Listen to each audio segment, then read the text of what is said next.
Ok, intrăm pe Google și scriem Dor Hunter 2014 hack APK.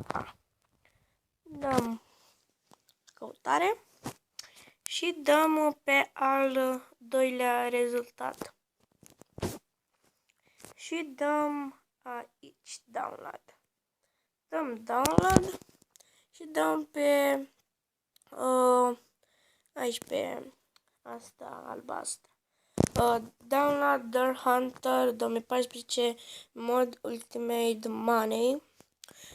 Versiunea 3.0.0 APK. Dăm pe el. Dăm download. Și se va descărca în 3, 2, 1. Dăm aici download. Ok, și dăm download. Ok. După ce se va instala, intrați în aplicație.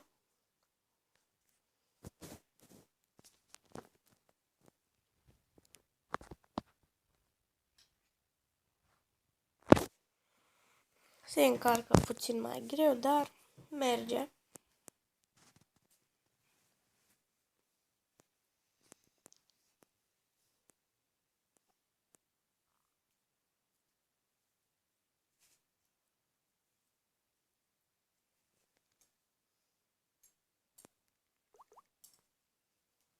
Ok, dăm ok.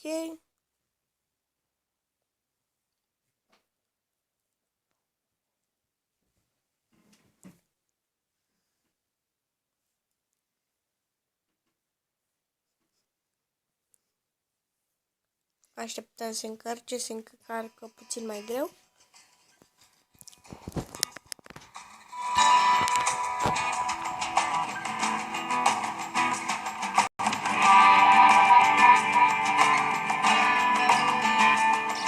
Vedem că hack-ul a funcționat. Hai să ne luăm o armă mai bună. Eu am 37 de arme. Hai să aici. Hai să ne luăm cea mai bună armă. Am. Asta, să ne luăm pe asta. Dăm. Și s-a cumpărat. Ok.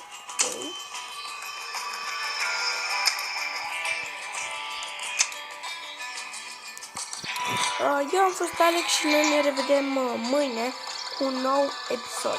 Pa, pa!